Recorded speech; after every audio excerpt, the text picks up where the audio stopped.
Mas, ô Thaís,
bom dia a todos.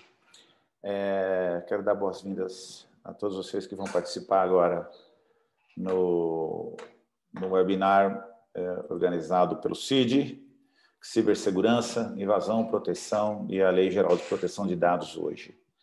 Eu sou o professor Newton Frateschi, eu sou professor na Unicamp, sou diretor executivo da Agência de Inovação Inova e sou vice-presidente para áreas de programas e projetos da Fundação Fórum Campinas Inovadora, que é quem organiza esses eventos. Então, esse é um evento, mais um dos eventos organizados pela Fundação Fórum Campinas Inovadora.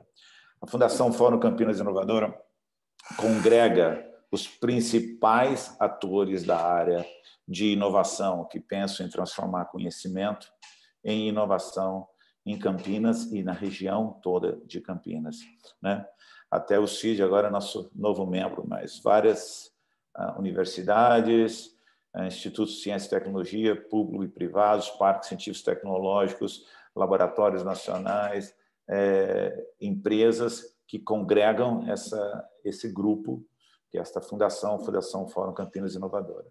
Nesse ano, a gente já por vários anos faz o que antigamente se chamava o Inova Campinas, que agora se chama Inova Trade Show, que era um evento que acontecia geralmente, né, sempre no segundo semestre, no mês de outubro. Esse ano, com as questões da pandemia, tivemos uma mudança, que foi uma mudança muito boa, e em vez de só termos um evento no presencial um ano, nós criamos esse segundo semestre uma série de webinários que foram de muito sucesso.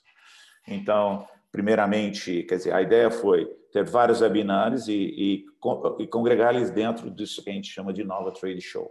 Então, o primeiro foi sobre os parques científicos e tecnológicos, os vários, tanto públicos quanto privados aqui na região, falando da importância deles, das dificuldades, dos desafios.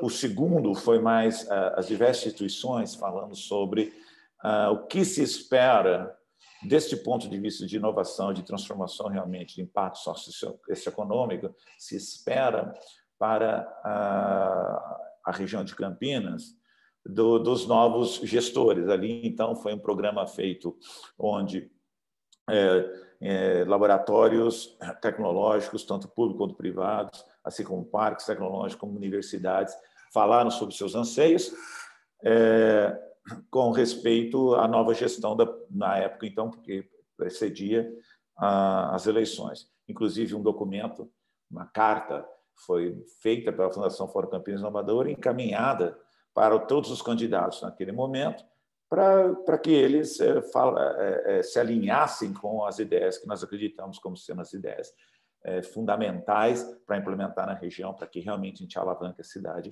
com o impacto socioeconômico base no conhecimento. Muito bem. A seguida disso, tivemos o propriamente dito Inova Trade Show, que foi uma série de seminários dividido em 2 grandes grupos. Um grupo foi a área agro e a área de alimentos, né? Tecnologia agro e de alimentos, muito liderada pela Fundepag. E uma outra área mais de inovação em geral, onde falamos de inovação aberta, startups de hardware, falamos de tecnologia 5G, falamos da comunidade de startups. Então, na verdade, foram 2 dias de eventos que nós tivemos, 3 dias, na verdade, que a gente teve, que seria o equivalente ao Inova Campinas, né? Posteriormente, um próximo seminário na área agro foi realizado junto Agro e Alimentos na Fundepag, e agora, este evento, conforme a gente tinha planejado para o ano, um evento ligado à área de cibersegurança, que vai ser liderado agora pelo CID. Então, esse evento hoje fecha a programação de 2020 e que, apesar de todos os problemas que a gente teve, principalmente o susto no primeiro semestre, a gente termina com um resultado muito bom, né? E com vários webinários de muito conteúdo produzido. Então, fica aqui o agradecimento da Fundação Fórum Campinas para todos os participantes, todas as pessoas que fizeram seus seminários, e aqui, em particular, o CID, que, além de patrocinador desses eventos, ele tem esse evento hoje de tanta importância. A gente sabe hoje, gente, a questão de cibersegurança é fundamental, e, em particular, para que qualquer empresa hoje consiga se manter de uma forma sólida no mercado, ela vai ter que tratar da questão da LGPD.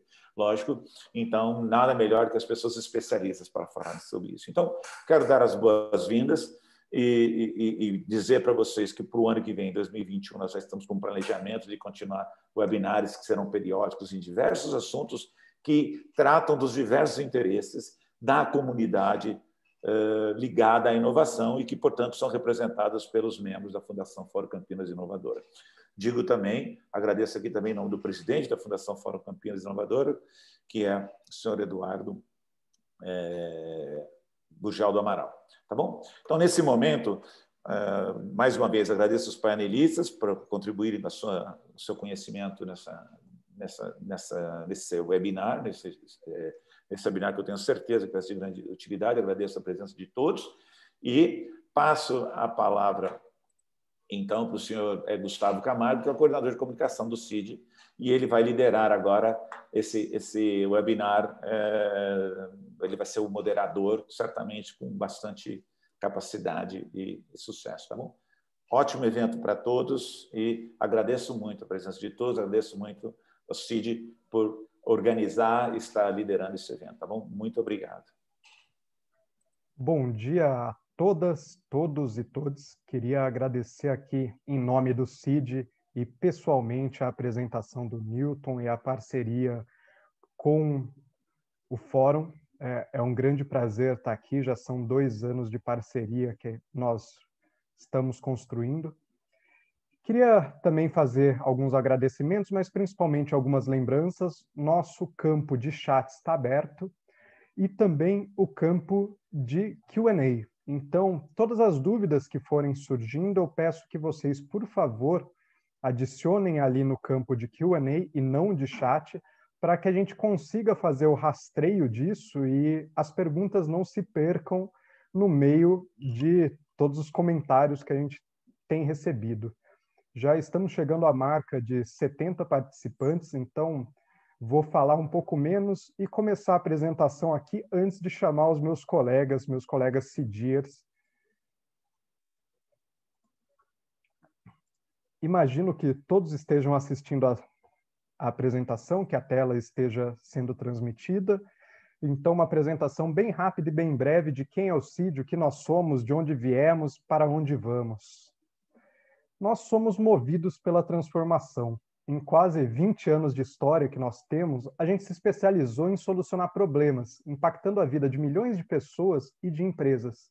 A gente acredita fielmente que, inovando o presente, a gente transforma o futuro. E nada disso ocorre sem as pessoas que estão aqui dentro, sem o que nós chamamos de CIDiers, que são todos os colaboradores que fazem parte do CID. E falando um pouco mais, né, são 2 unidades de negócio. No último mês, nós orgulhosamente inauguramos uma unidade em Recife, além da nossa unidade aqui em Campinas. Nós passamos do número de 400 CIDiers que trabalham aqui e mais de 1.000 projetos desenvolvidos ao longo dessa história. E a gente está em franca expansão, né? Então a gente opera projetos comerciais, leis de incentivo e programas de fomento em ambas as nossas unidades. E há quase 20 anos, em 17 anos de histórias, a gente transforma o futuro em presente em uma série de linhas tecnológicas. Então a gente começa trabalhando com desenvolvimento de software e desenvolvimento de soluções. Desde 2010, segurança cibernética, que é o tema do nosso webinar de hoje, faz parte do nosso dia a dia. 2012, a gente acrescenta computação em nuvem. 2015, pagamentos digitais. Em 2016, há quase meia década atrás, a gente acrescenta inteligência artificial no nosso portfólio de soluções. E com isso, a gente acredita que a tecnologia não é o fim. Na verdade, ela é o meio para a gente transformar o problema dos nossos clientes em soluções, nos fortalecendo muito fortemente em 3 grandes pilares: em inteligência artificial, em nuvem e em segurança cibernética.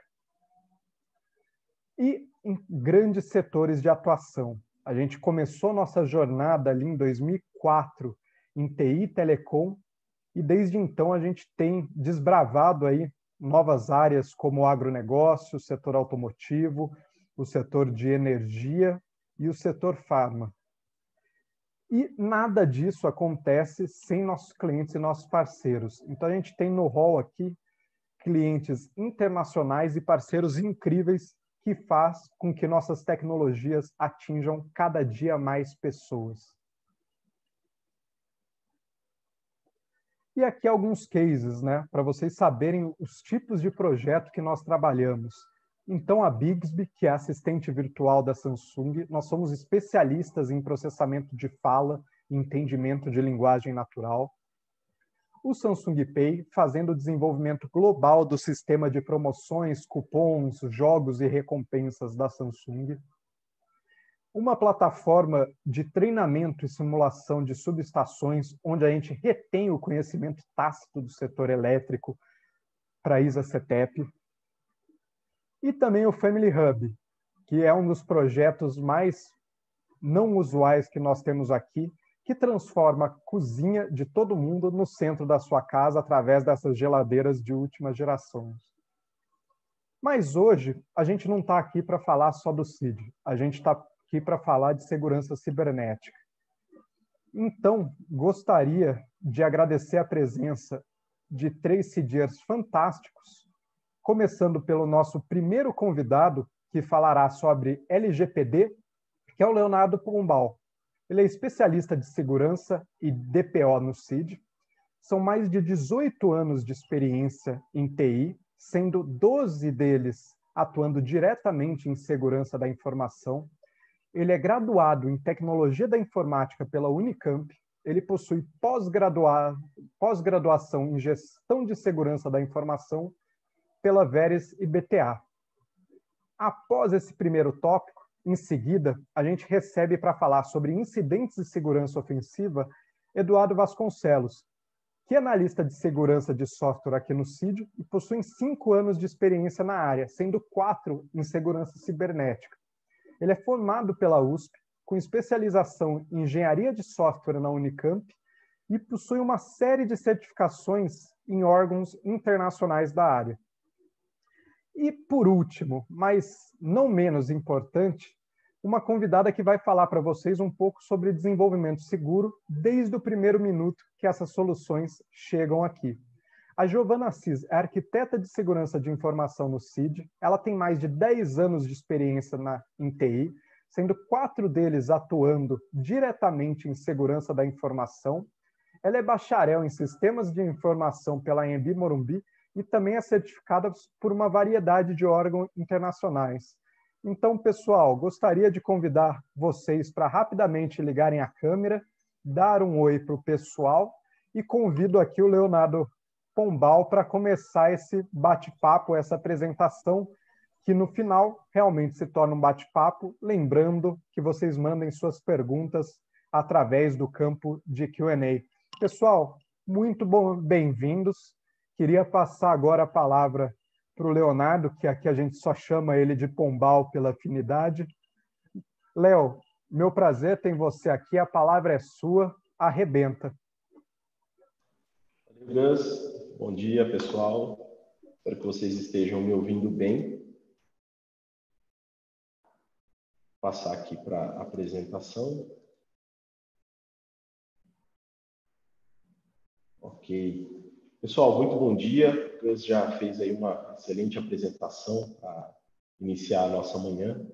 Como vocês já sabem, eu sou Leonardo Pombal. O pessoal costuma me chamar pelo sobrenome Pombal.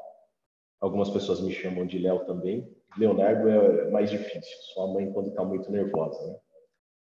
Brincadeiras à parte, nós vamos falar um pouco sobre a Lei Geral de Proteção de Dados, a LGPD, que tem causado aí um certo alvoroço no nosso mercado, e para a lei para a qual as pessoas só começaram a dar a devida atenção quando ela foi efetivamente publicada, homologada, porque imaginou-se no cenário Brasil, que sempre as coisas são postergadas ou passadas para depois, que ia ser postergada também, que não foi verdade. Antes de nós entrarmos efetivamente na nossa lei, na LGPD, é importante nós falarmos que ela não nasceu do nada, ela não sai sozinha.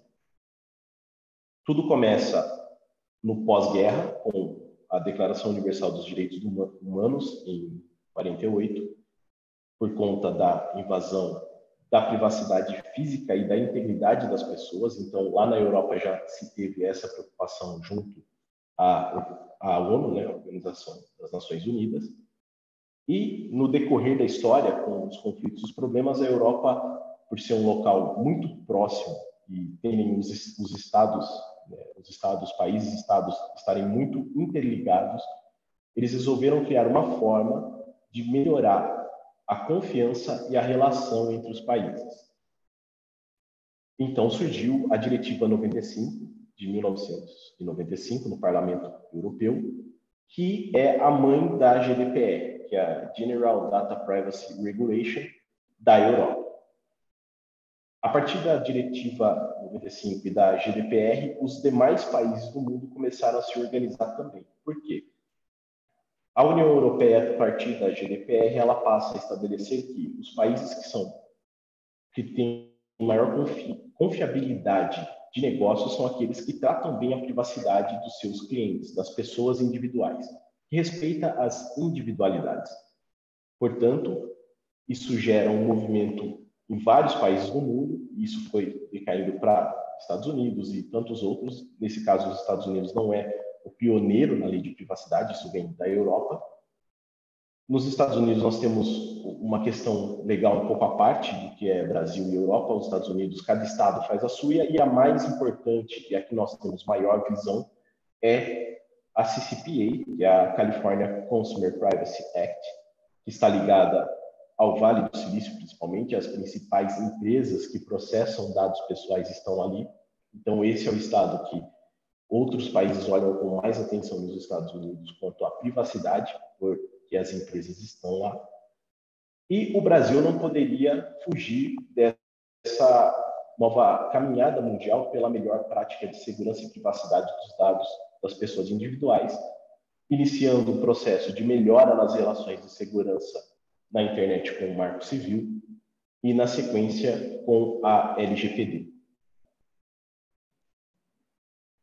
Falando um pouco mais sobre a LGPD, aqui no Brasil, nós temos que a Lei 13.709 de 2018, ela está totalmente interligada à proteção dos dados individuais, e aí é muito importante separar dados de pessoas individuais de dados de empresas, não é a mesma coisa. A nossa lei já está em vigor desde setembro, porém, fala-se das multas apenas em agosto de 2021. É importante nessa relação, com relação a multas e problemas que você pode ter, que as empresas podem ter com a LGPD, É importante ressaltar que o Ministério Público, independente da ANPD já estar agindo com força, o Ministério Público já tem dado uma atenção especial a isso. Então, temos aí casos de grandes players, não vou citá-los, mas vamos dizer que já estão tendo problemas com essa questão dos dados pessoais, que por vazamento de informação, por venda de informação, por mau uso delas. Então, independente de as multas só virem para o próximo ano, em teoria, o Ministério Público já está agindo e já está fazendo com que as empresas tenham um maior cuidado. E quando isso começa, o cuidado com o dado, é desde o primeiro contato, desde a primeira relação, desde o início do ciclo de vida do dado. Então, o início do ciclo de vida da relação de dados pessoais se dá pela coleta e vai seguindo os próximos passos, como armazenamento, classificação, gravação, o apagar, enfim. Todos os passos que a empresa dá com o dado pessoal, ele é importante, deve ser tomado um cuidado redobrado para com isso.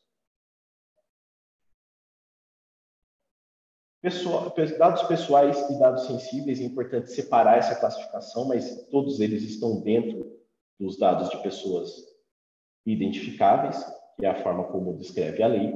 Então, os nossos dados, que antes nós não dávamos tanta importância, e é legal algumas pessoas, a nossa relação com o nosso CPF é diferente do número de identificação dos americanos ou europeus, então nós vamos à farmácia e passamos o CPF no mercado, mas ele é um dado muito importante, assim como nome, RG, número de telefone, os dados de IP de rede, enfim.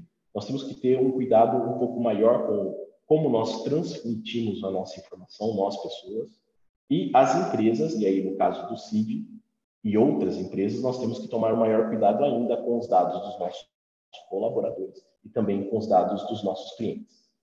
Os dados sensíveis, é legal a característica que ele está mais ligado à diferenciação das pessoas de forma discriminatória. Então, tem que se tomar um cuidado ainda maior. Inclusive dados médicos, e aí nós tivemos um caso de vazamento de dados médicos bem recente, são dados pessoais e ainda a agravante é que são dados sensíveis. E nesse ponto é legal tomar a atenção que não foi dado o devido cuidado para a privacidade desde a concepção, desde o momento em que você coleta, desde o momento em que você inicia o tratamento de dados. Isso entra no Privacy by Default, né? Você tem que ter o Security by Default. Nosso pessoal também vai falar um pouquinho mais, Eduardo e a Giovana, sobre essa relação do desenvolvimento seguro.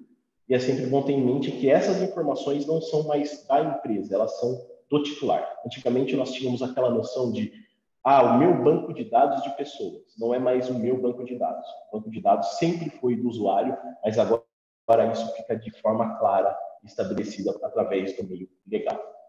Como nós já adiantamos, os dados que não são pessoais, desde dados de instituições, empresas, segredos de negócio, e o dado, quando anonimizado, ele não é mais pessoal. Porém, a anonimização precisa garantir que esse dado não mais será recuperado. Então, ele tem que ser mutado de uma forma que ele não possa mais ser recuperado. Então, vamos pegar um exemplo de uma criptografia de chave. Isso não anonimiza o dado, porque você tem como recuperar através da chave.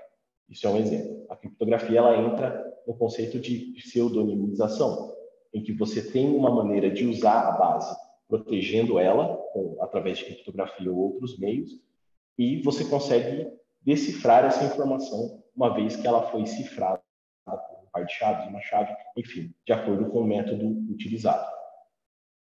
Nesse ponto, vale a pena ressaltar e comentar para quem tiver curiosidade, o site da ENISA, né, da União Europeia, tem um descritivo muito bacana sobre pseudonimização e as melhores práticas para cada cenário de desenvolvimento.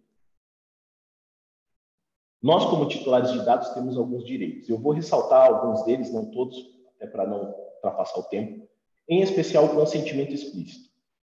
Vocês já viram alguns sistemas, muito provavelmente, ou softwares em que você entra na página e fala sobre você precisa ter, estou coletando seu dado, e isso é uma política de privacidade, enfim, e você tem apenas um aceitar, você não tem um rejeitar. Isso é chamado vício de consentimento. Então, o consentimento, além dele ser explícito, ele também precisa ser justo, tem que atender a um legítimo interesse. Então, não basta só eu colocar o aviso e a pessoa aceita. Ela tem que ter o direito de rejeitar e também precisa ser explicado o que você perde com essa rejeição. Vamos supor que eu tenho o nosso serviço de localização, o mapa. Você vai usar o mapa e o celular precisa da sua localização. Mas você precisa entender que se você rejeitar, negar o pedido de permissão de localização, você não vai ter como utilizar os mapas. Então, isso é um ponto bem importante a ser compreendido dentro do consentimento explícito.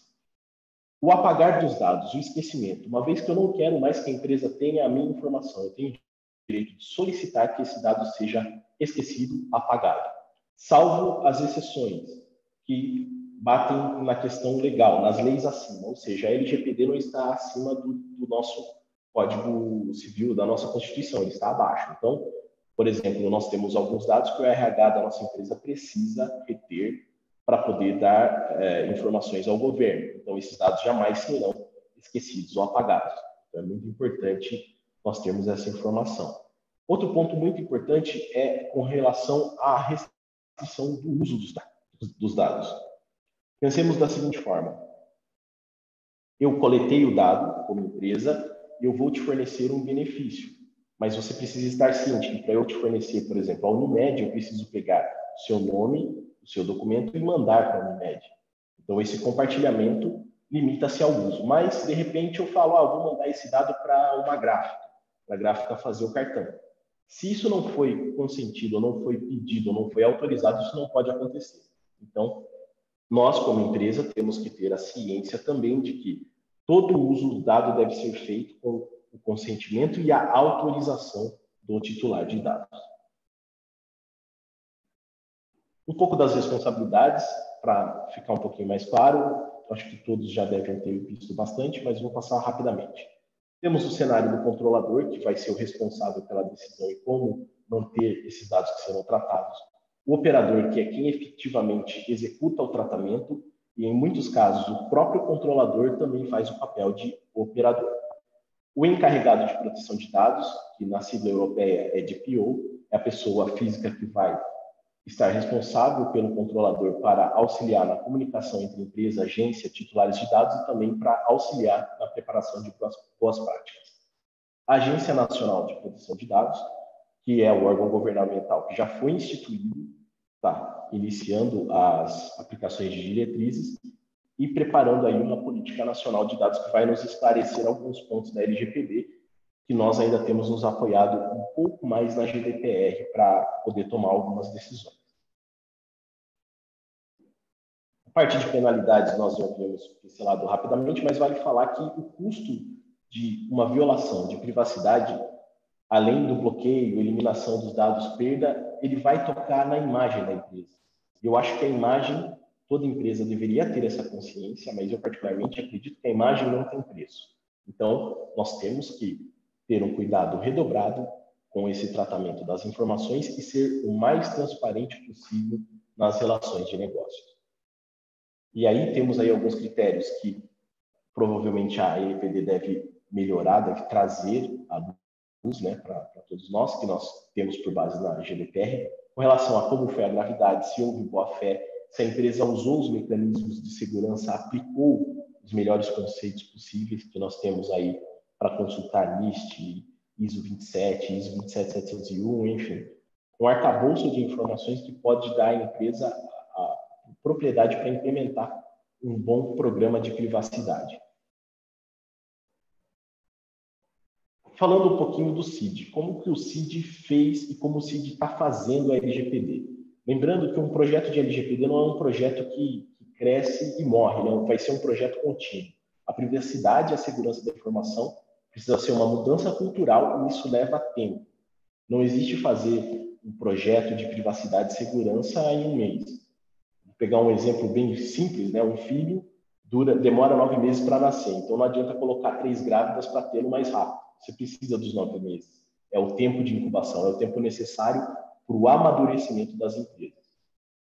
O CID formou um grupo multidisciplinar, e aí eu acredito, e nós do CID acreditamos, que juntar o TI com o jurídico, com o compliance, mais segurança da informação, você tem mais propriedade para gerar isso. Não deixar um papo apenas jurídico.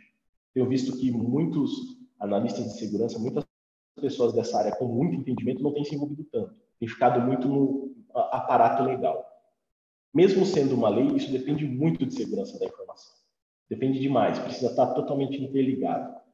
Então, o CID, além de formar esse grupo multidisciplinar, isso já tem aí 1 ano, iniciamos em outubro do ano passado, definimos as melhores etapas, levantamos alguns riscos e algumas prioridades para conseguir gerar um programa sustentável e aplicável. O mais importante, não coloque numa política, numa diretriz ou num documento aquilo que você não pode cumprir. Então, a nossa preocupação em todo momento foi essa, desde o início do projeto de LGPD. Algumas das áreas que foram impactadas, que nós notamos logo de princípio.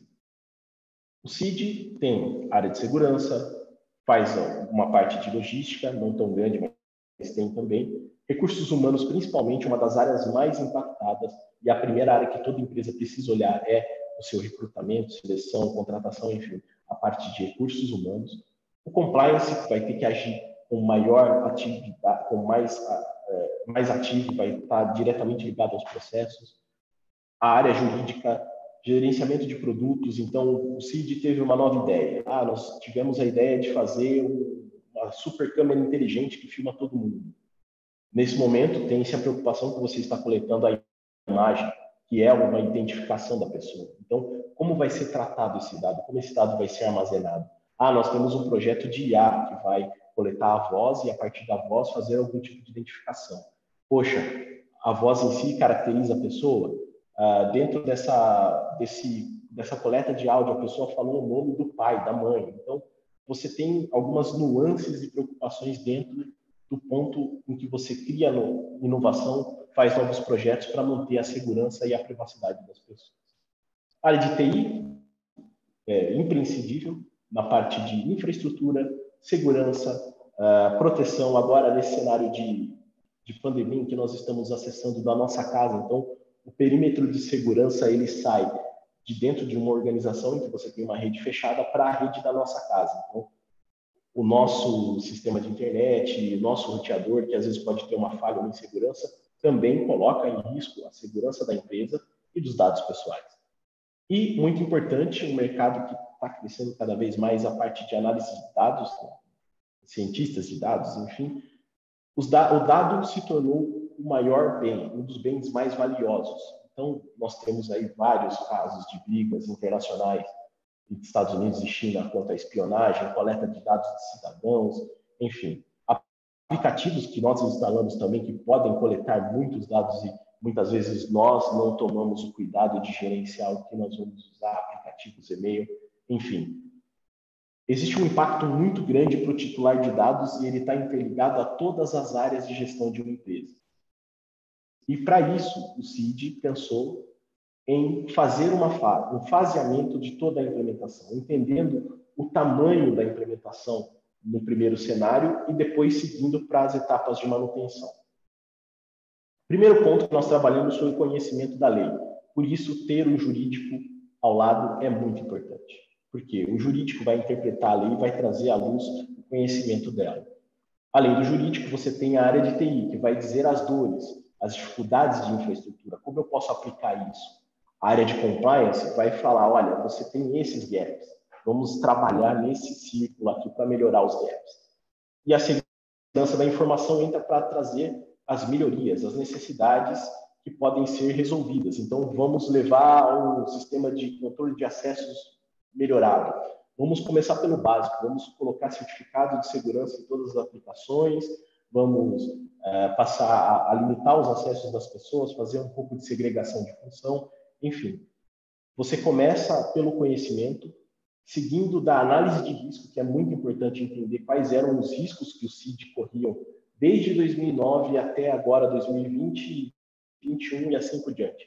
Fazer um cenário de início, meio e continuidade do trabalho, aplicando um conceito de melhoria contínua. O comitê, que foi muito importante por ser interdisciplinar, e aí você elege, no caso, hoje, dentro do escopo, eu estou definido como o DPO, é importante que as pessoas não enxerguem o DPO como uma simples profissão, é mais do que isso. Nós, inclusive no CID, não acreditamos diretamente que o DPO é a solução do problema, de maneira nenhuma. É apenas mais uma engrenagemzinha na ferramenta. Precisa ter um time e um corpo e a empresa engajada na cultura de segurança para que a LGPD seja bem aplicada. Processos. O levantamento de processo é crucial, é muito importante. Se a empresa não conhecer os seus processos, não vai conseguir fazer o segundo passo, o penúltimo passo, que é a melhoria e a aplicação e a manutenção dessa lei, que vai durar anos e anos. O CID está na etapa de aplicação e manutenção, temos feito as melhorias necessárias com as políticas, o nosso site, inclusive, temos feito alguns testes na questão da política de privacidade, como as pessoas vão acessar isso, encontra seus gaps, e assim você vai trabalhando sucessivamente as etapas e repetindo elas quantas vezes forem necessárias para garantir uma boa implementação da LGPD. O CID, nós trouxemos algumas lições aprendidas. A primeira delas é que não há privacidade sem segurança. Isso é uma verdade que precisa estar claro e fundamentada para todas as empresas. A segurança e a privacidade precisa vir desde a concepção, e os meus colegas de CID vão falar um pouquinho mais do desenvolvimento seguro, como pensar isso. Temos que ter prioridade no tratamento de dados com privacidade. Não pode deixar a privacidade para depois. Ela precisa vir desde a nossa base de teste, na base de homologação, para que em produção você já exercitou todos os cenários necessários para isso. Uma vez que você se relaciona comercialmente, você precisa ser mais transparente. E a LGPD ajuda a mostrar o quanto a empresa é transparente tratando os dados dos seus titulares, tanto colaboradores quanto clientes. E, com certeza, a LGPD traz um cenário de novas oportunidades, onde as empresas mais preparadas, com um arcabouço melhor de segurança, com uma busca maior pela transparência, tendem a trazer melhorias e trazer muitas coisas boas aí para o mercado. Pessoal, queria agradecer a vocês pelo tempo de todos. Deu aqui o meu tempo, acho que eu passei um pouquinho a coisa.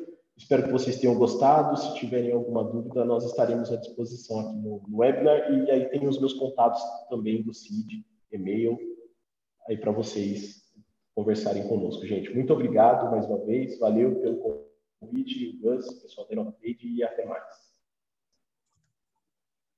E acabou a primeira parte desse nosso webinar sobre cibersegurança com a apresentação do Leonardo Pombal sobre LGPD, que é um tema que está em muita evidência por aqui. E agora gostaria de chamar para a nossa conversa aqui Eduardo Vasconcelos, que também é analista de segurança de software no CID, possui 5 anos de experiência em TI, sendo 4 em segurança cibernética, é formado pela USP com especialização em engenharia de software na Unicamp e possui uma série de certificações por órgãos internacionais da área.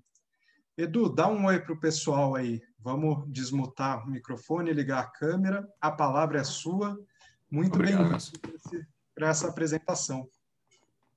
Obrigado. Bom dia, pessoal.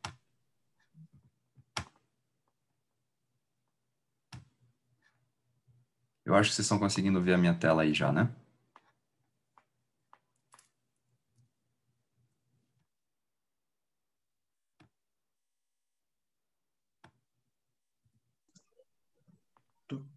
Perfeito, Edu. Pode começar, tá passando normalmente. Bom, pessoal, a ideia dessa apresentação, então, é falar com vocês sobre segurança ofensiva. A gente vai começar, eu vou começar trazendo para vocês a motivação por trás da segurança ofensiva aqui, né, com base na LGPD, a gente vai procurar explorar isso. Em seguida, eu vou definir segurança ofensiva, o que é isso, como é que ela se encaixa nesse contexto da LGPD que a gente está procurando tratar. Depois de definir segurança ofensiva, a gente vai visitar o que talvez seja o principal serviço, né, que existe em segurança ofensiva, que é o serviço de pentest.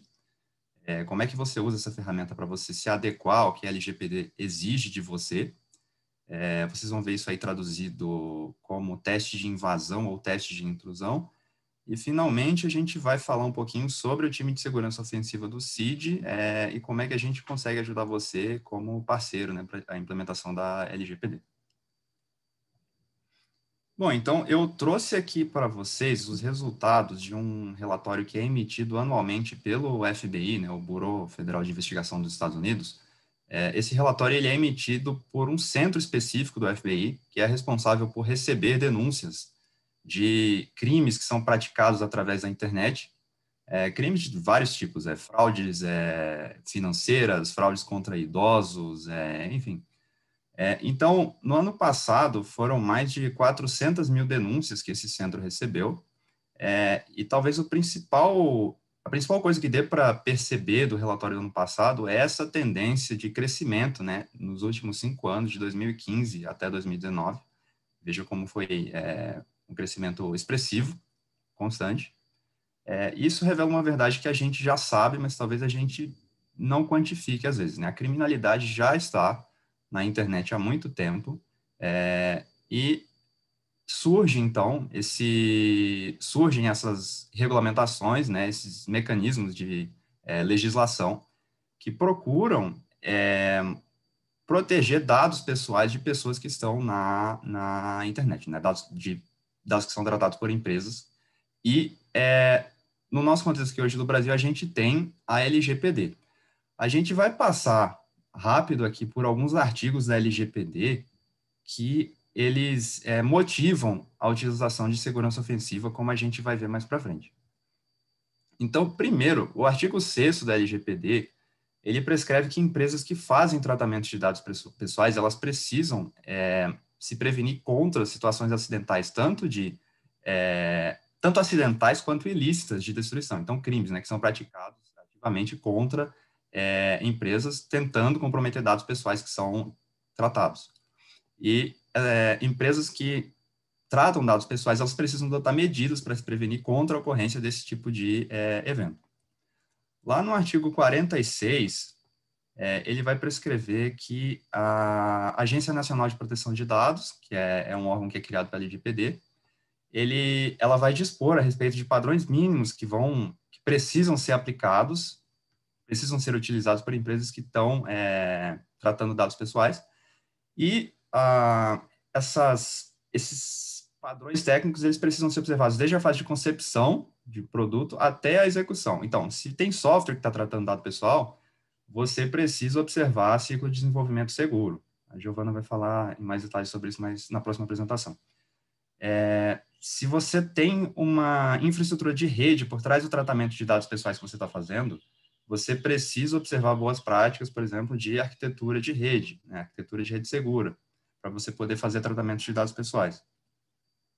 Lá no artigo 49, a LGPD prescreve que os princípios gerais, né, os sistemas que são utilizados para fazer tratamento de dados pessoais, eles precisam seguir boas práticas, tanto prescritas pela LGPD, quanto por demais normas complementares. Então, por exemplo, no Brasil, se você for uma instituição financeira, por exemplo, você está sujeito à Resolução 4658 do Banco Central do Brasil. Ela prescreve padrões mínimos, né, que precisam ser atendidos por instituições financeiras, então bancos, cooperativas de crédito, enfim, e também prestadores de serviço a instituições financeiras precisam cumprir o que é prescrito lá na Resolução 4658 do Banco Central do Brasil. Então, dá para a gente ter uma ideia já do que é que a LGPD pede da gente. E a gente consegue utilizar a segurança ofensiva como ferramenta para a gente atender o que a LGPD exige da gente. Então, o que é segurança ofensiva? Segurança ofensiva é uma abordagem à segurança que ela parte da premissa de que não existe um estado de invulnerabilidade absoluta. Então, se você é uma organização, você tem infraestrutura de rede, você tem software, você tem pessoas trabalhando dentro dessa organização, você, de alguma forma, vai estar vulnerável. Não dá para você estar 100% seguro. Por mais que você tenha pessoas competentes nos seus times de segurança, por mais que você seja diligente, né, na aplicação das suas políticas de segurança, você não tem como garantir que você está 100% seguro. Então, a segurança ofensiva, ela é uma abordagem que parte disso, e o analista de segurança ofensiva, né, o time de segurança ofensiva, ele procura encontrar essas brechas que podem existir na infraestrutura de uma empresa, né, em aplicações que são servidas por uma empresa. Então, é uma abordagem que se diz adversarial, uma abordagem proativa. O time de segurança ofensiva, né, o analista de segurança ofensiva, ele vai procurar aplicar as mesmas técnicas que seriam empregadas por criminosos para comprometer a segurança de uma organização. Então, são pessoas que ficam, né, dia após dia, estudando esses métodos, que ficam praticando com as mesmas ferramentas que os criminosos estão usando, e que estão preparadas para fazerem essa avaliação, para encontrarem brechas dentro do esquema de segurança da sua organização. Por excelência, o teste, né, o serviço de segurança ofensiva que vocês vão ver por aí, o principal, vai ser o serviço de pen test. Vocês vão ver isso traduzido como teste de intrusão, teste de invasão também. O original é penetration test. E o que é isso? Seria, eu peguei aqui a definição do PCI DSS, é um padrão que precisa ser seguido por empresas que fazem pagamento que tem dados de cartão de crédito, né, que processam pagamento. Um pentest seria você simular uma situação de invasão real à sua empresa e tem o objetivo de identificar até onde esse atacante, esse invasor, ele conseguiria penetrar no seu ambiente. Então, o que ele conseguiria fazer? Você tem a sua infraestrutura de rede, você tem as suas aplicações, a gente sabe que, de uma forma ou de outra, você vai estar vulnerável, você não vai estar invulnerável 100%. O que é que uma pessoa mal intencionada, um criminoso, ele conseguiria fazer contra você? O serviço de pentest, né, o teste de invasão, ele tem esse objetivo, ele quer identificar esses pontos fracos e saber qual o prejuízo que você teria se aqueles pontos fracos fossem explorados. E o PCI DSS, ele prescreve que a empresa, né, que está sujeita a ele faça teste de intrusão, faça pentest pelo menos uma vez por ano. Eu mencionei essa outra regulamentação também um pouco mais para trás, a Resolução 4658 do Banco Central do Brasil, de 2018, que prescreve também a realização periódica de varreduras de segurança, para identificar também falhas que podem estar presentes no seu ambiente, no ambiente da sua organização que está tratando dados. Então, como é que funciona isso? O serviço de pentest, essas fases vão variar um pouco, mas vocês vão ver quase sempre uma coisa muito parecida com esses estágios que estão apresentados aí na tela agora.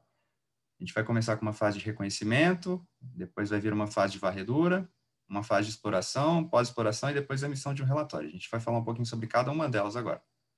Então, vamos supor que você é uma empresa que precisa cumprir a LGPD, precisa atender a LGPD, e você quer usar esse ferramental de segurança ofensiva para que você consiga cumprir alguns trechos daqueles artigos lá que estão prescritos na lei.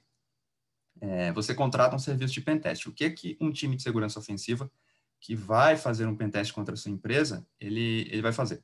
Então, a primeira coisa, depois que o contrato é firmado, né, o time ele vai começar a fazer reconhecimento da sua empresa. Vamos supor que a gente parte apenas de um IP. Então, o time de segurança ele vai começar a enumerar, por exemplo, as aplicações que são servidas por aquele endereço IP seu. A gente vai começar a identificar tecnologias que são usadas. A gente, baseado no que a gente encontrar, a gente vai começar a encontrar outros IPs de outros servidores, endereços IP de outros servidores. A gente vai começar a encontrar domínios da sua organização. A gente vai encontrar pessoas, a gente vai encontrar tecnologias que estão sendo usadas, a gente vai encontrar endereço de e-mail, a gente vai encontrar telefones, a gente vai encontrar uma série de coisas. E aí a gente vai começar a construir uma base de conhecimento a respeito da sua organização. Em seguida, usando esse conhecimento que a gente já tem, a gente vai fazer uma varredura contra os alvos que estão em escopo naquele teste. Então, vamos supor que a gente descobriu, através desse reconhecimento inicial, a gente descobriu algumas aplicações web, por exemplo, a gente descobriu um site, a gente descobriu alguns servidores, a gente descobriu algumas estações de trabalho que estão dentro da rede da sua empresa. Então, o que a gente vai fazer é começar a procurar possíveis pontos fracos. A gente vai executar, né, ferramentas, normalmente automatizadas, mas a gente também usa muita coisa manual, contra aqueles alvos que a gente descobriu. Então, a gente vai, se a gente descobriu IPs de servidores, por exemplo, a gente vai procurar encontrar aplicações que são servidas por eles. Se a gente encontrou estações de trabalho, a gente vai procurar portas que estão abertas, a gente vai começar a procurar software que está desatualizado, sistemas operacionais desatualizados. Se você estiver rodando, por exemplo, Windows 7, você, com um grau de certeza muito grande, estaria vulnerável. Então, a gente vai pegar esses alvos e a gente vai começar a procurar esses pontos fracos baseado nesses alvos. A gente vai fazer essa fase de varredura. E aí, a gente vai ter, como resultado dessa fase daí, uma lista de possíveis pontos de entrada, através, né, desses pontos fracos daí para a gente comprometer a sua segurança.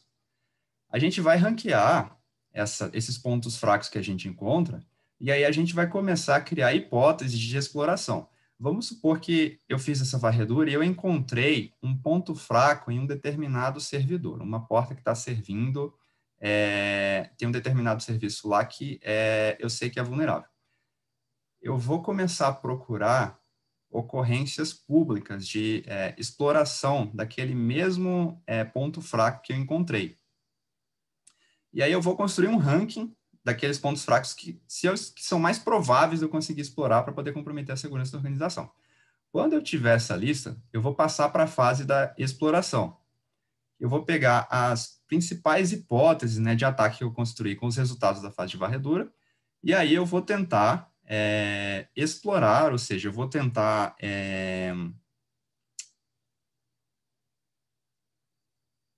bom, eu vou executar algum teste contra aquele ponto fraco que me leve a obter acesso por exemplo, ao servidor que está hospedando aquele serviço que está vulnerável. Então, eu consigo fazer a exploração, vamos supor que eu consiga fazer a exploração de algum desses pontos fracos, então eu consigo penetrar, eu consigo entrar dentro da rede da sua organização. E aí, feito isso, eu vou passar para uma fase, que é a fase de pós-exploração. Então, eu consegui explorar aquele ponto fraco, eu consegui explorar aquela vulnerabilidade. O que eu consigo fazer agora, depois que eu explorei isso? Será que tem dados aqui dentro desse servidor que são dados pessoais? Será que tem informação que eu posso usar para ir além da exploração que eu já fiz, que eu possa usar para comprometer outros servidores, outras estações de trabalho, outras aplicações dentro da rede da organização? Então, eu vou fazer uma busca, eu vou procurar avaliar o que mais que eu consigo fazer, que outro tipo de informação eu consigo obter, informação que eu consigo exfiltrar, enfim, o que eu posso fazer agora que eu já consegui fazer a exploração desse ponto fraco, desse serviço que está vulnerável. Depois que eu passo por todas as hipóteses de exploração que eu consegui construir, aí eu vou escrever um relatório, que vai ser o entregável desse serviço, e eu vou escrever nesse relatório de que formas eu conseguiria comprometer a segurança da organização, que tipos de dados eu conseguiria filtrar, e mais do que isso, o que é que a organização que foi testada, o que ela pode fazer para ela ficar mais segura. Então, a gente vai ter sugestões de melhorias, vão ser melhorias técnicas, né, vão ser melhorias de processos, políticas também, e a gente vai entregar esse relatório para a organização e depois, normalmente, tem um período de consultoria em que o time de segurança ofensiva que fez o teste de invasão, ele fica disponível à organização para sanar eventuais dúvidas e prover informação adicional a respeito do relatório que foi entregue. Bom, esse é o serviço de pentest. Eu estou passando um pouquinho do tempo também já, eu acho. Eu queria falar, então, agora só do time de segurança do CID e sobre o CID como parceiro. O nosso time de segurança hoje, ele já está com mais de 10 anos e, ao longo desses 10 anos, a gente encontrou já mais de 1.700 vulnerabilidades Zero Day. Ou seja, são vulnerabilidades que ainda que ainda eram desconhecidas, ainda não haviam sido exploradas por ninguém, foram descobertas dentro do CIG e foram reportadas para os nossos clientes. Hoje, a gente presta serviços tanto de pentest quanto também outros serviços de segurança ofensiva, incluindo, né, análise de vulnerabilidades, conscientização. Eu queria deixar o convite aberto a vocês para conhecerem o nosso portfólio, né, visitarem o nosso site, quem sabe falar com algum dos nossos contatos comerciais, para ver como é que a gente poderia ajudar vocês a aderir, né, ao que exige a LGPD no que diz respeito à segurança ofensiva.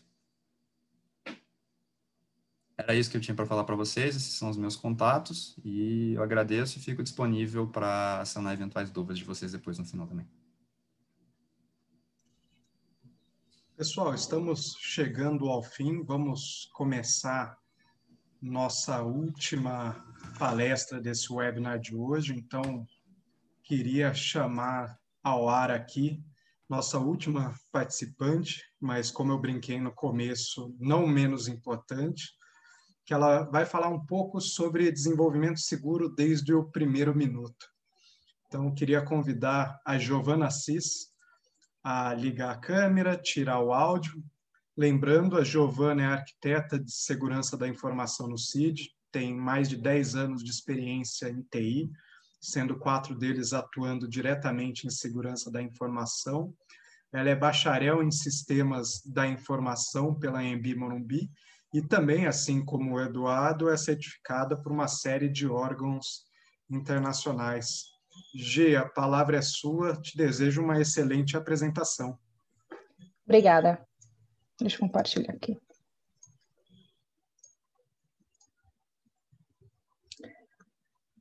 Bom, como ele falou, sou a Giovana, muito prazer.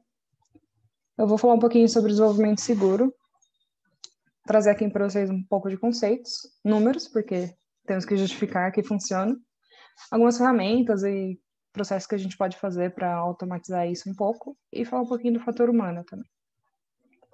Bom, primeiro, o que é SDLC e qual que é a diferença para SSDLC? SDLC são os ciclos de vida de desenvolvimento de software, então são todas aquelas fases que fazem parte do desenvolvimento de software, e tem várias metodologias que podem se aplicar a isso. Então, Agile entra aqui, DevOps, Waterfall, são os 3 mais famosos, né?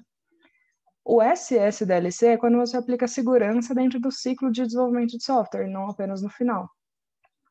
A ideia é que você já crie software, eles nasçam seguros desde o início. Então, desenvolvimento seguro nada mais é que você considerar segurança antes, durante e depois do desenvolvimento de software ou aplicativo, ou algum sistema. Tá, e como que funciona isso na prática?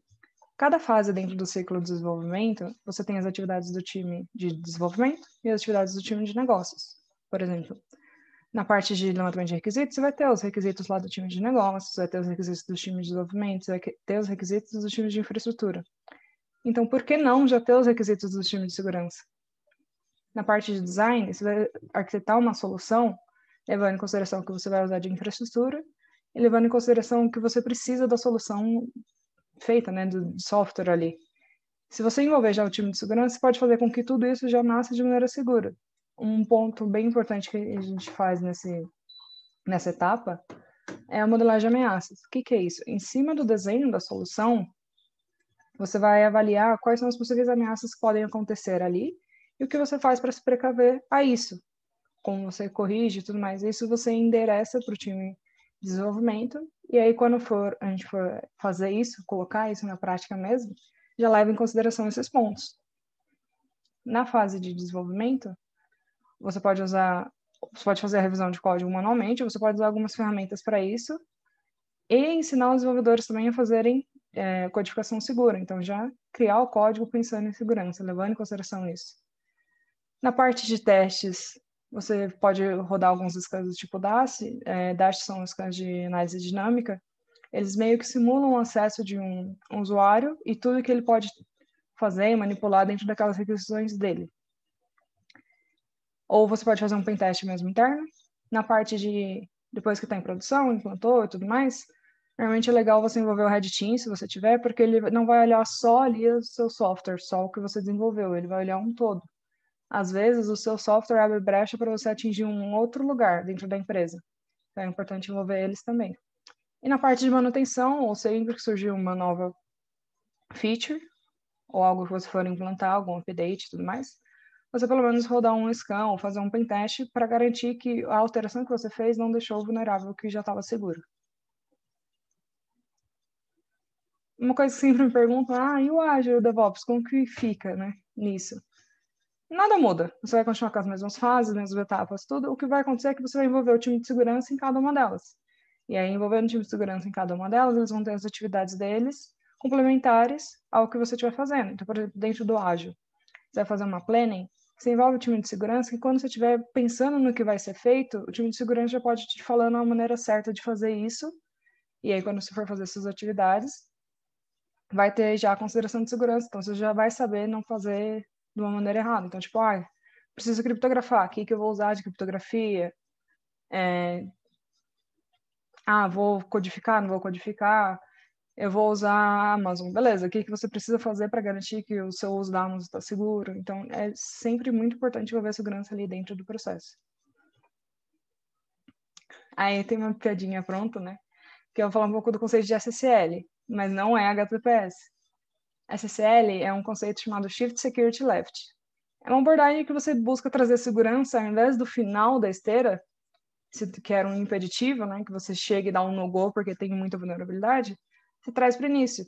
Então, você traz para a parte de planejamento, você traz para a parte de desenho de arquitetura, e quanto mais para o início você trouxer, menos custoso é fazer as correções de segurança ou acaba não custando nada, né, se você entrar bem no início do projeto mesmo, se colocar as considerações lá no início. Você evita também que segurança se torne um gargalo. A gente deixa de ser os chatos que só falam no go.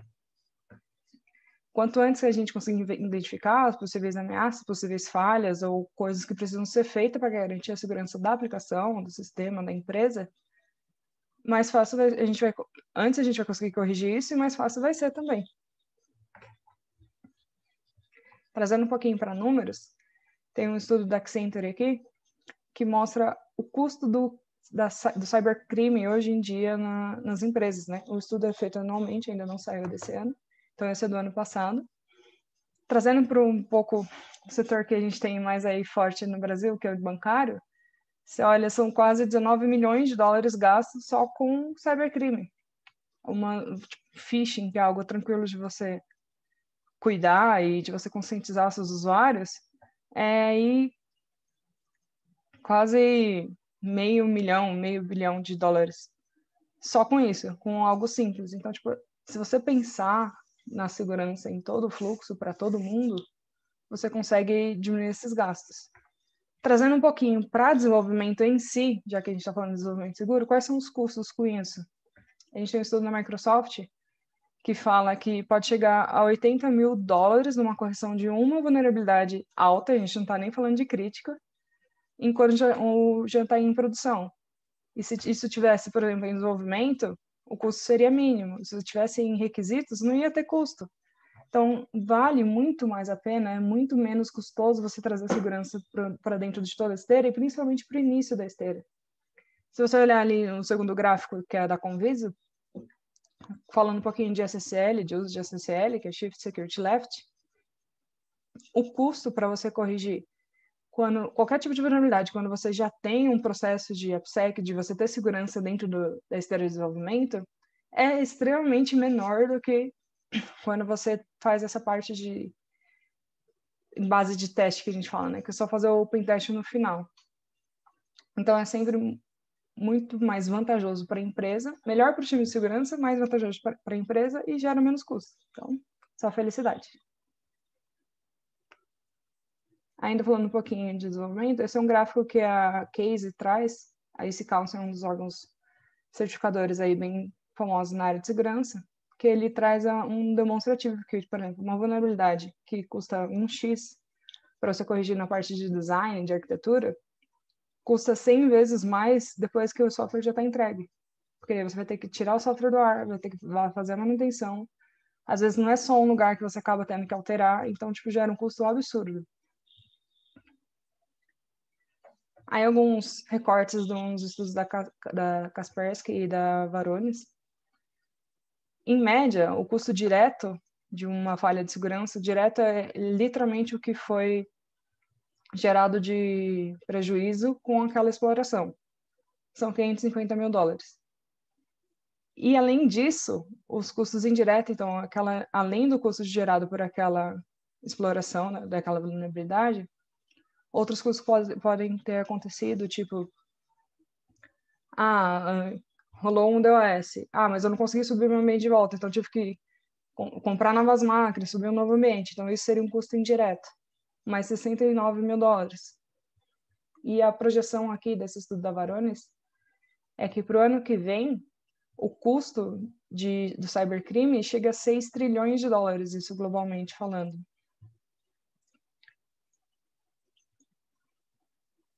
Tá, e o que eu posso usar para me ajudar nesse momento? Na fase de planejamento e requisitos, tem duas coisas que eu gosto muito de usar. Primeiro é o CM Model, da OASP. A OASP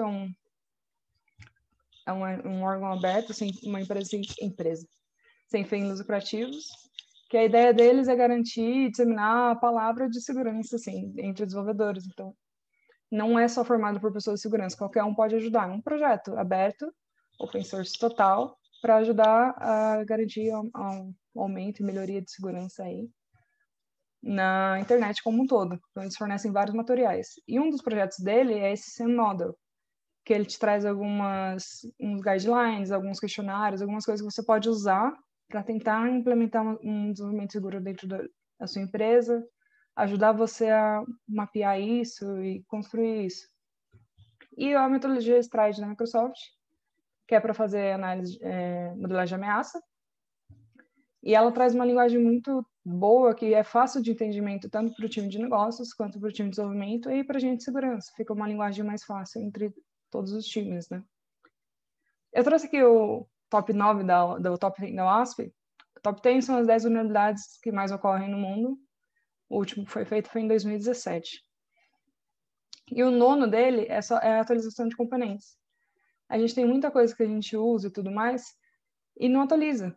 Então, tipo, só de você garantir que seus componentes, que seu software, sua infraestrutura, sua plataforma utiliza, se eles estiverem atualizados, você já matou um dos 9 que mais acontecem no mundo divulgados pelo ASP, entendeu? Então, são coisas simples que você pode usar e fazer que podem te ajudar aí a garantir a segurança da empresa. Eu deixei algumas ferramentas de análise. SAST é análise de código-fonte, DAST é análise dinâmica, que imita o usuário acessando e tudo mais. Tem algumas frees e algumas pagas que vocês podem usar aí dentro dos seus processos de análise, de pentest, de code review e tudo mais. E algumas ferramentas que eu deixei para fazer mapeamento também que você pode usar, se vocês quiserem consultar depois. Ou fazer SCAD de infra também, é bem legal. Por último, e não menos importante, a parte mais relevante para mim é treinar pessoas. É mais fácil você ensinar para elas o que elas precisam fazer, por que elas precisam fazer.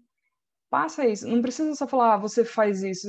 A chance de uma pessoa aceitar que você fala, não, você tem que fazer isso, sem dar um porquê, uma razão, é muito pior. Então, explica para ela, ensina, realmente passa o seu conhecimento, por quê, como acontece e tudo mais. Porque são essas pessoas que vão construir seu software. Então, não é mais fácil você já ensinar elas como fazer direito, do que você ficar dando murro e ponta de faca, só lá no final falando, não, tá errado, tá errado, tá errado. Então, muito mais importante do que tudo isso, do que utilizar ferramentas, a metodologia e tudo mais, é treinar as pessoas para evitar que essas vulnerabilidades possam acontecer. E quando eu estou falando de pessoas, é realmente todo mundo, não é só, tipo, os desenvolvedores. É importante treinar eles, sim, mas todo mundo que faz parte do time de desenvolvimento ou está dentro daquele processo de desenvolvimento. E treine sobre vários assuntos relacionados à segurança, e não só, tipo, desenvolvimento seguro. Mas por que, né, treinar todo mundo? Porque cada pessoa que está ali dentro desses times de desenvolvimento, participando dessa esteira de desenvolvimento, tem um papel muito importante e fundamental. Ela vai decidir alguma coisa, ela vai atuar em alguma frente, ela vai ser foco de alguma atividade. Então, se você precisa, você de segurança precisa desse apoio, você precisa dessa ajuda da galera. quão mais fácil é, pensando, trazendo um pouquinho para o dia a dia da galera que é team lead, coordenador, gerente e tudo mais, quão mais fácil é para você justificar o investimento que você precisa em segurança para o time de negócios, ou mesmo para você que atua dentro da esteira. Quão mais fácil é você justificar para um PO que você precisa que seja feita uma correção, quando eles sabem e entendem a importância daquilo que você está falando. Então, é muito melhor quando você aborda desse jeito.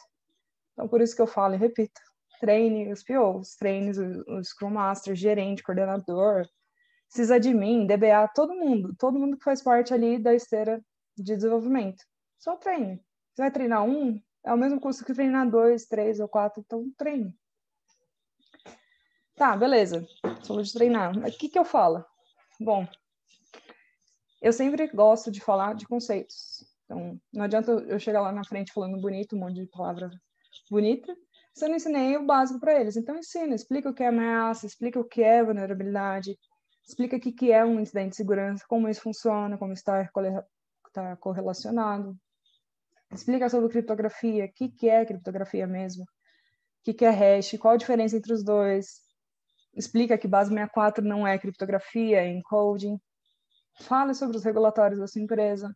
Se sua empresa for do ramo bancário, explica o que é sigilo bancário, explica o que é a lei SOX, explica sobre o PCI DSS, se você estiver no meio de pagamento. Explica sobre a própria LGPD, por que a gente faz as proteções que precisa, como que funciona e tudo mais. Fale, lógico, de desenvolvimento seguro, como funciona, como codar, como me precaver, o que acontece. Eu costumo dividir desenvolvimento seguro entre front, back, mobile ou qualquer outra plataforma que você tiver. Então, para o front, o que eu normalmente mais falho? E não só no mercado, mas o que eu mais falho dentro da minha empresa. Então, explica isso para eles, mostra como que funciona e tudo mais. Explica um pouco sobre engenharia social. E quando eu falo engenharia social, eu não estou falando só de phishing. Porque muitas empresas focam muito em phishing, e engenharia social é muito mais que isso. Fala sobre pentest físico, fala sobre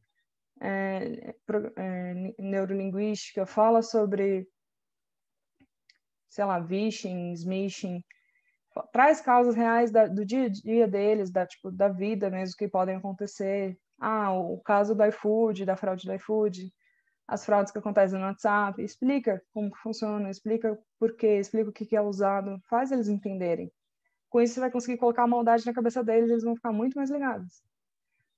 Fala sobre segurança para infraestrutura, precisa de admins, como fazer. Fala sobre segurança para banco de dados, que não adianta você ter toda uma rede protegida, você pensar na aplicação de uma maneira a construir ela de maneira segura e tudo mais. Seu banco de dados está lá, clear text, tudo aberto, os dados em claro, não adianta. Então, fala sobre mascaramento de dados, fala sobre criptografia de banco de dados, o que precisa criptografar, o que não precisa. Tem essa conversa assim com eles, explica mesmo. Não só demande, coisas. Uma coisa que eu acho bem legal também é falar sobre análise de risco. A gente não tira a criticidade das coisas, das vulnerabilidades ou das nossas correções que a gente pede da cabeça. Tem todo um estudo por trás, um cálculo que a gente faz, fala sobre a calculadora da OASP, fala sobre a calculadora da CVSS, mostra o que foi considerado, porque daí fica mais fácil eles entenderem a necessidade, a importância disso. E também deles contra-argumentarem. Se alguém algum dia chegar falando que tudo é crítico, não é, veja bem, pensa isso aqui. Porque, não sei, eu não gosto muito de trabalhar num ambiente onde eu só aperto botões, então eu quero entender o que está acontecendo. E por eu ser assim, eu também gosto que as pessoas entendam o que está acontecendo. E também, claro, fale sobre conscientização, né? Fala sobre spam, fala sobre trancar a máquina quando sair da mesa, sobre não postar foto de crachá em redes sociais e todas essas coisas. Então, trazendo um pouquinho, era isso que eu tinha para vocês. Meu nome é Giovana, aqui estão os meus contatos, se vocês quiserem aí tirar algumas dúvidas, estamos aí à disposição.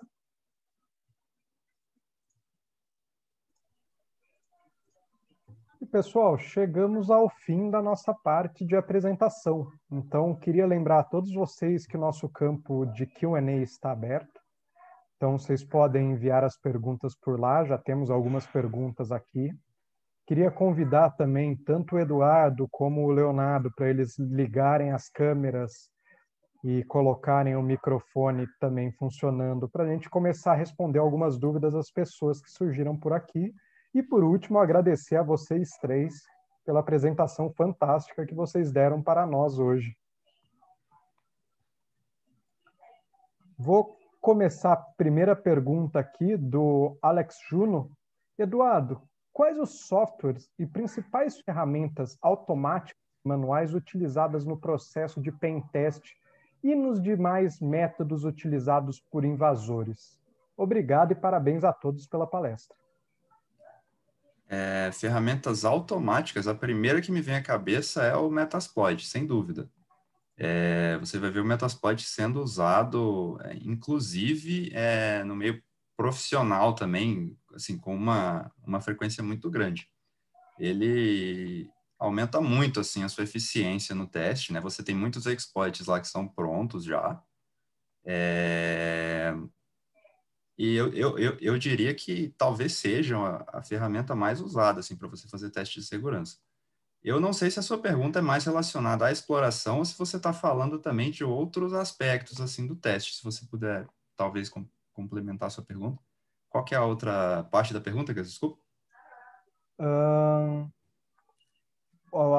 Quais softwares e principais ferramentas e os demais métodos que são utilizados por invasores no geral? Eu vou dizer para você que não só por invasor, assim, mas também por criminoso, eu diria que eles vão jogar muito com engenharia social. O pessoal vai se valer muito assim de informação que consegue encontrar sobre você publicamente, né, para poder aplicar em golpes em você. Inclusive, isso a gente tem falado muito em conscientização hoje. No Brasil, isso tem ganhado uma força incrível. A Giovana, inclusive, mencionou isso na apresentação dela. Mas também um dos hackers mais famosos assim, da história, né? Acho que muita gente deve ter ouvido falar já no Kevin Mitnick. O método principal que ele utilizava era de engenharia social. Ele ficou anos e anos cometendo crime eletrônico nos Estados Unidos, até ele ser pego, ficou preso, né, um bom tempo, e ele utilizava a engenharia social também. Assim, outro método não técnico, assim, uma coisa que me vem à cabeça, a primeira coisa que me vem à cabeça é a engenharia social.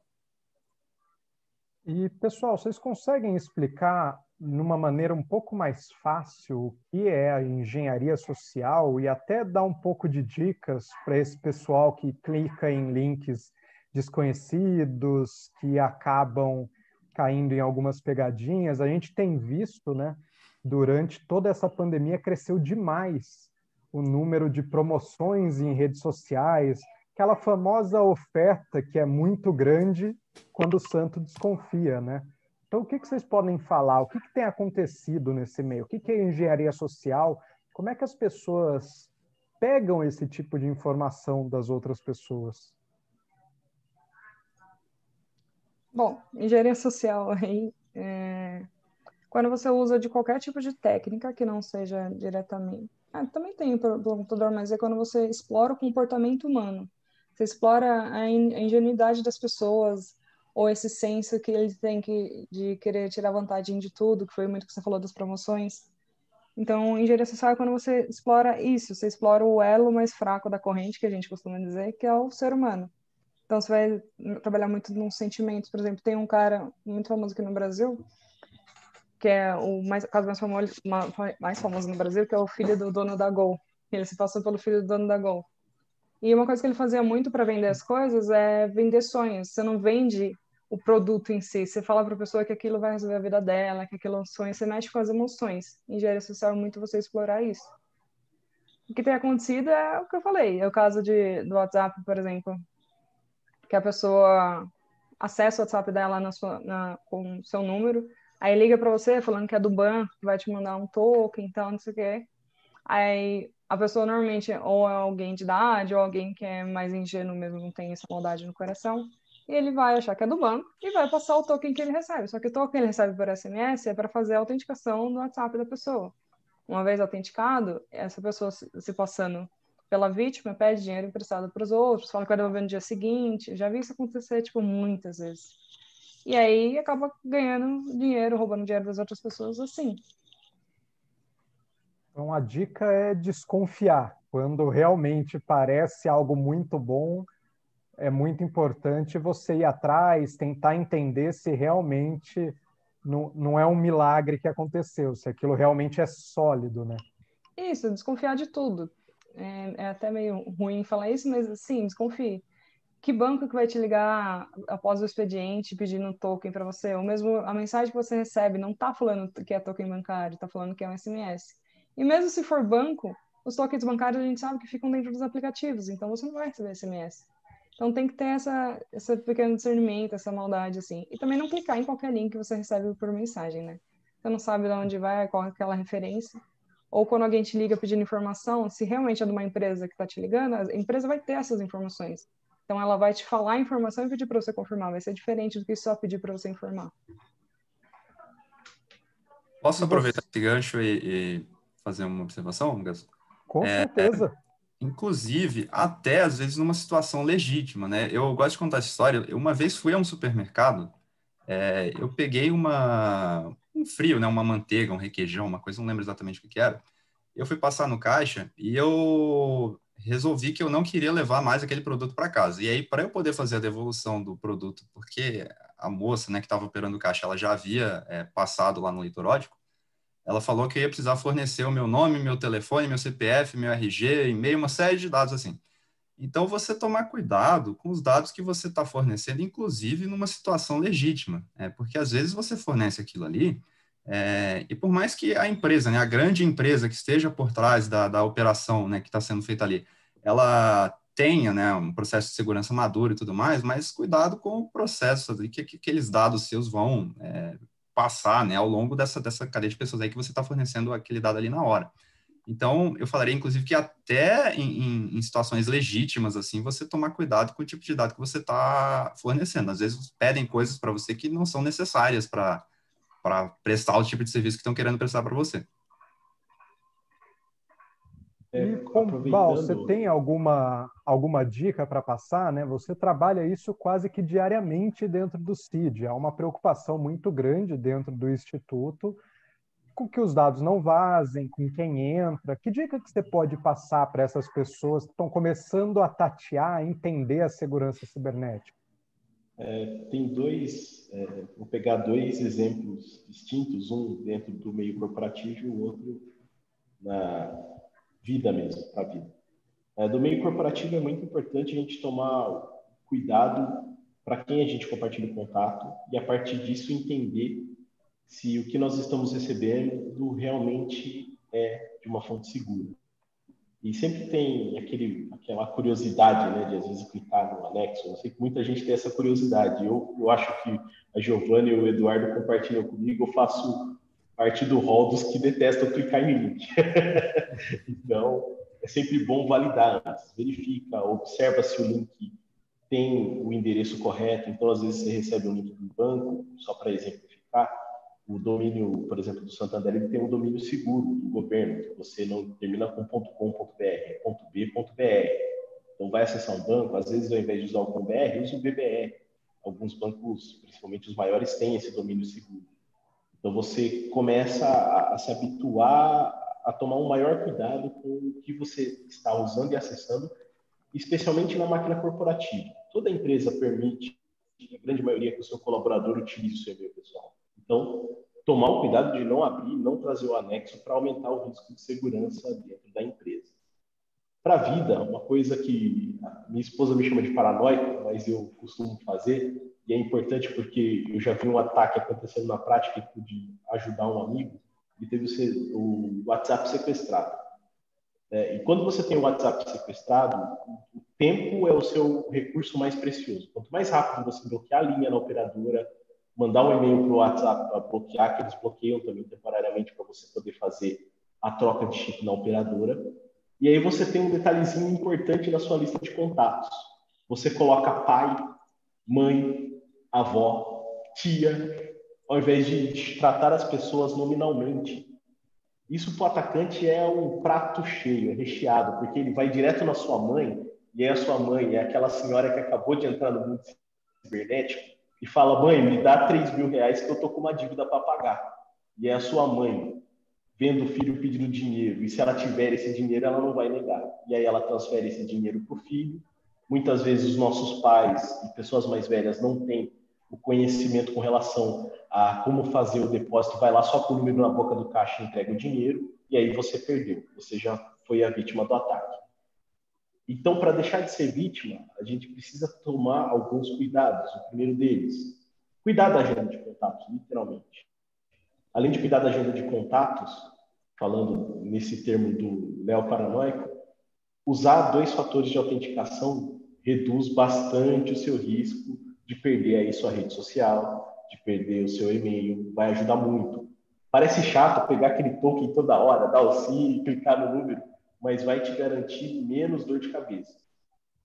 Muito antigamente a gente costumava dizer que o custo do ataque era a facilidade que você tem para atacar. Então, eu sempre penso da seguinte forma, se a minha rede Wi-Fi tiver a pior senha, eu vou ser o primeiro atacado na minha região. Então, para a vida, né, que você pense nas suas senhas de Wi-Fi, nos seus 2 fatores de autenticação, além da engenharia social. A confiança, nós brasileiros somos muito calorosos, né? A gente confia demais.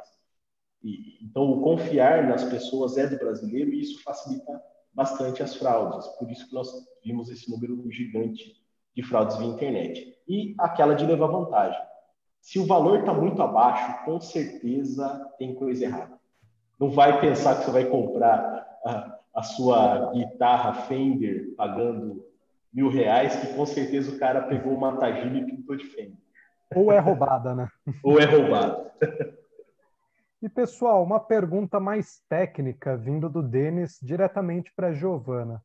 Quais ferramentas de SAST, SAST, indica para integrar com GitLab ou GitHub, além do SonarQube? Inclusive, parabéns, excelente apresentação. Obrigado.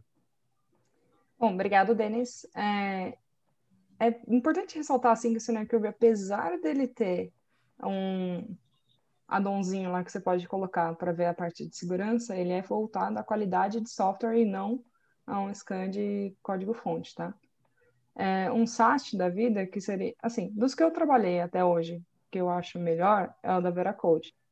Mas tem outros grandes players, tem a Checkmarx também, que pode ser usado. Eu só não recomendo muito o Fortify. Tive experiências bem ruins, assim, com ele em algumas empresas. Inclusive, ele faz uma segunda pergunta, né? Qual o nome daquela segunda calculadora de análise de risco que você disse? Eu acho que ele acabou não pegando. Não, tranquilo. Para isso de modelagem, para ameaça, a gente usa a calculadora da OASP, e para vulnerabilidade, a gente costuma usar a calculadora da CVSS, que daí são análises diferentes, são separadas, assim, para fins diferentes, né? Pessoal, temos uma pergunta aqui que eu acho que vale para vocês 3 do Leonardo. Quais as principais habilidades para trabalhar com segurança da informação? Que tipo de habilidade você deve aprimorar, tanto técnica quanto comportamental? E, por fim, quais são as empresas que devemos aplicar para vagas? A última eu já consigo responder. Pessoal, o CID está com mais de 80 vagas abertas no momento para ambas as unidades, tanto para a unidade de Campinas como para a unidade de Recife, para diversas áreas, inclusive para desenvolvedor de software focado em segurança cibernética, e algumas delas até para trabalho 100% remoto para quando a pandemia acabar, porque isso também é um ponto. O CID prolongou o home office por tempo indeterminado, enquanto se permear essa situação. Mas vocês podem responder agora um pouco melhor essa questão para o Leonardo?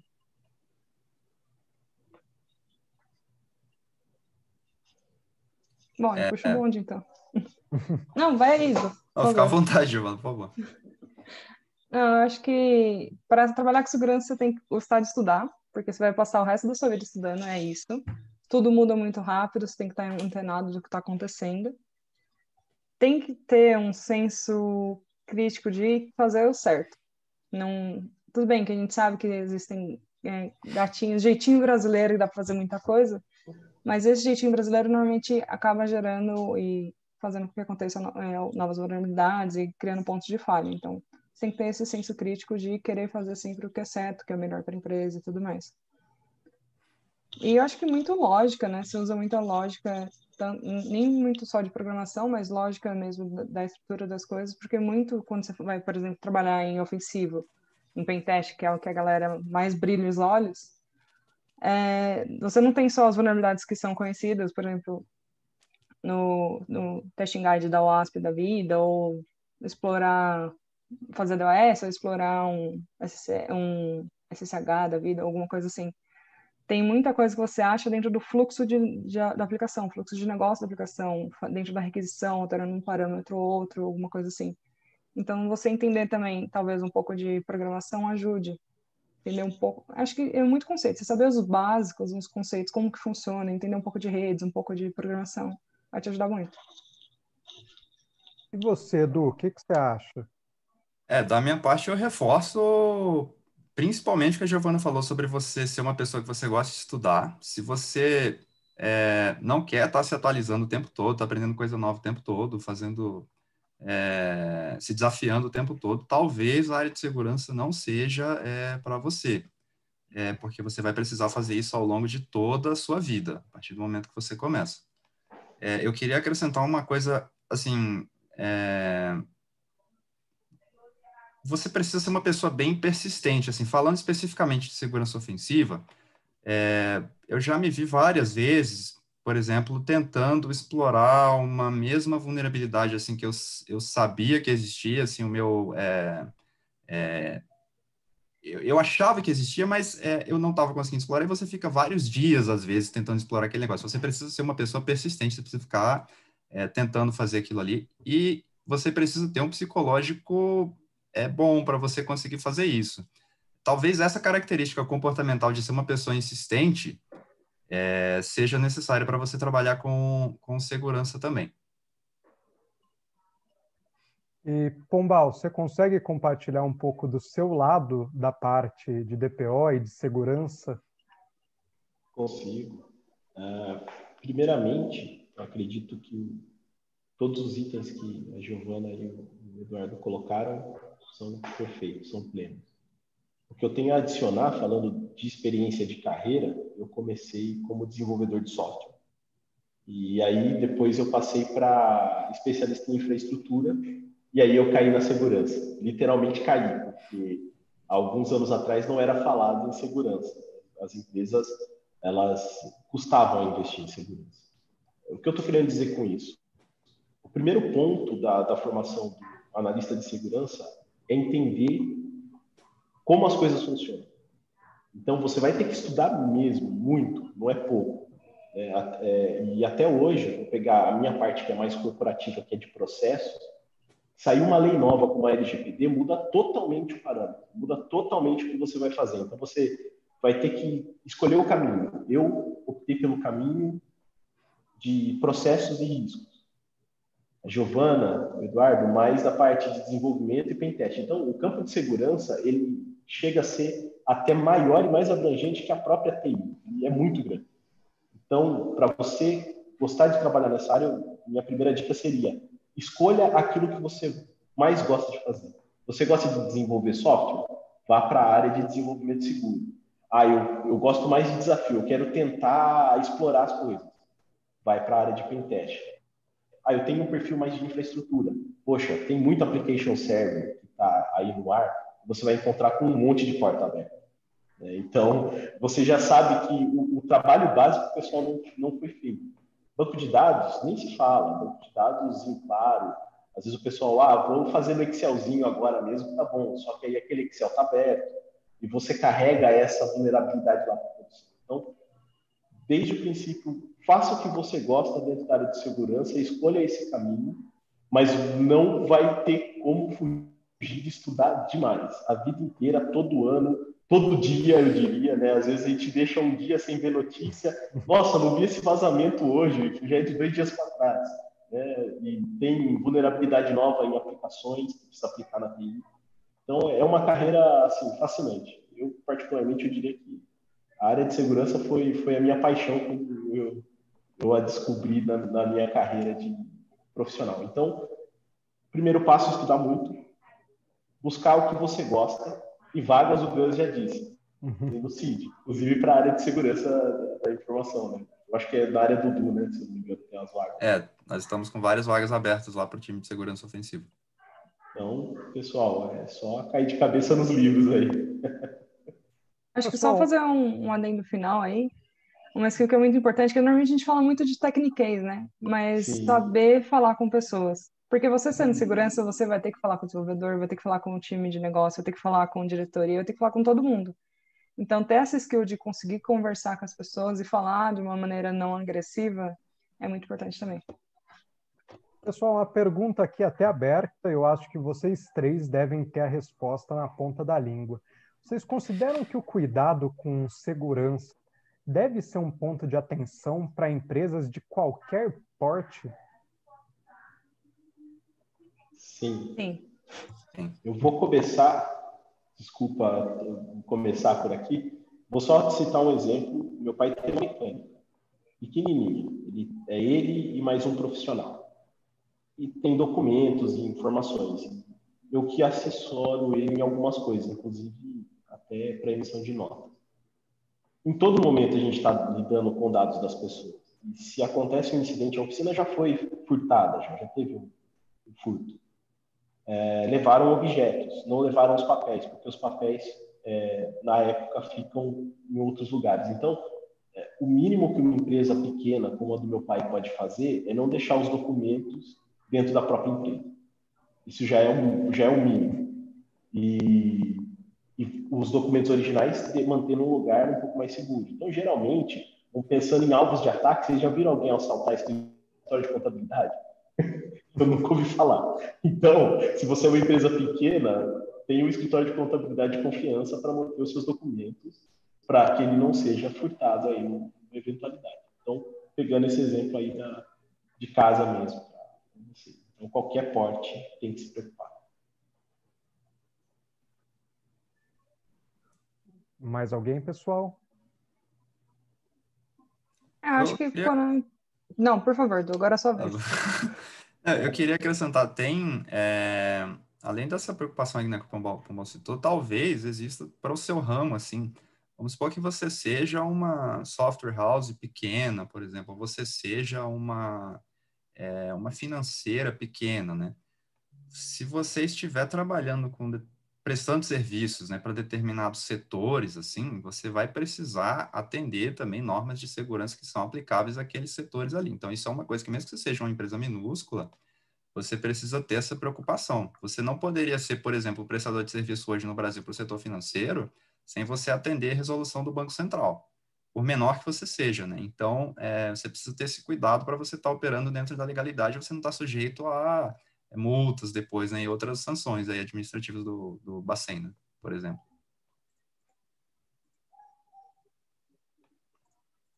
Pessoal, uma pergunta que chegou até com o momento que a gente está vivendo, né? Muitos canais têm falado da indústria 4.0. Como vocês veem a segurança para essa geração dessa nova indústria 4.0? E ainda mais para uma área como de energia, que a gente já trabalha, onde vários IDs estão se conectando nas redes para serem operados remotamente. Como é que é isso?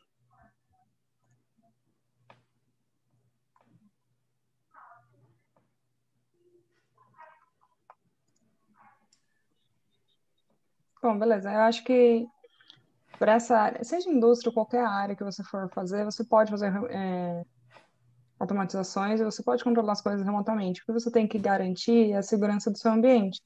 Então, beleza, eu vou precisar controlar máquinas a longas distâncias. Cria uma infraestrutura bem segura, usa VPN para se conectar nela, você tem várias soluções que você pode usar e empregar para conseguir fazer esse controle, mesmo que à distância, de maneira segura. Então, é só você proteger o perímetro, vai, que a gente fala, e fazer um acesso controlado, garantindo autenticidade, garantindo não repúdio, e você não vai ter muito problema, não.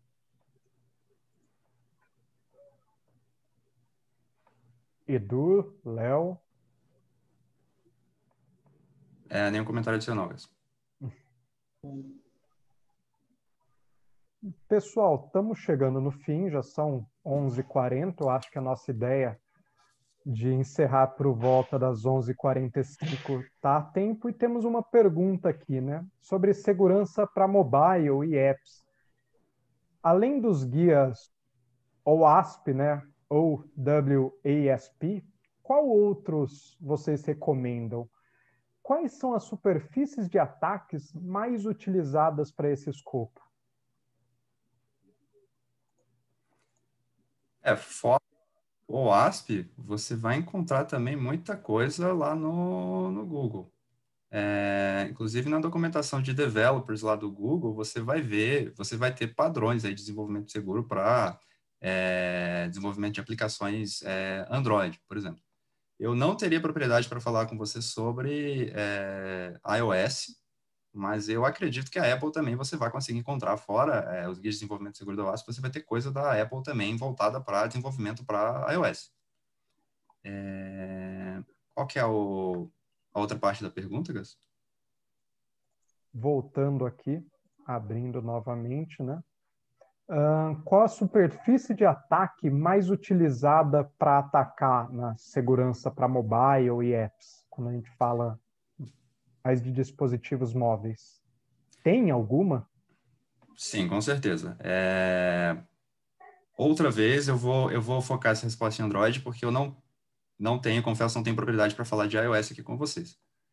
Mas é considerável a superfície de ataque de um aplicativo Android. Você vai ter componentes que podem ser exportados de maneira insegura, né? Você vai ter serviço, você vai ter activity, você vai ter uma série de componentes que o app vai exportar. Você pode ter uso inseguro de armazenamento, né? Pode ser que o aplicativo ele coloque arquivos sensíveis na mídia removível do aparelho. Pode ser que o app ele defina permissões que não são seguras, ou ele use permissões que são sensíveis do telefone, aí você vai ter, só que ele não é um aplicativo que foi desenvolvido de uma forma segura, ele permite que aplicações que não têm aquela permissão escalem privilégio e usem algum componente dele para utilizar aquela permissão do telefone Android. Enfim, tem muita coisa que dá para você pensar quando você fala de superfície de ataque de um aplicativo. Inclusive vulnerabilidades de web também são aplicáveis para dispositivos, para aplicações Android. Você vai ter, por exemplo, você tem que se preocupar, se você estiver exportando JavaScript Interface, você tem possibilidade de XSS, você vai ter uma série de coisas que você pode usar para comprometer a segurança. Eu recomendaria, eu não vou lembrar o nome agora, mas tem uma apresentação, para quem quiser começar a explorar esse mundo de segurança móvel, tem uma apresentação muito boa do Google sobre isso. Talvez vocês consigam encontrar dessa forma. São as 10 vulnerabilidades mais comuns encontradas pelo Google em aplicações que são publicadas na Play Store.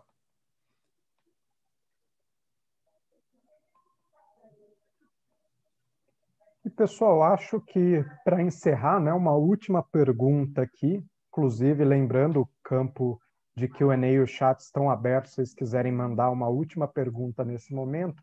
Vocês poderiam indicar livros sobre pentest e sobre SSDLC?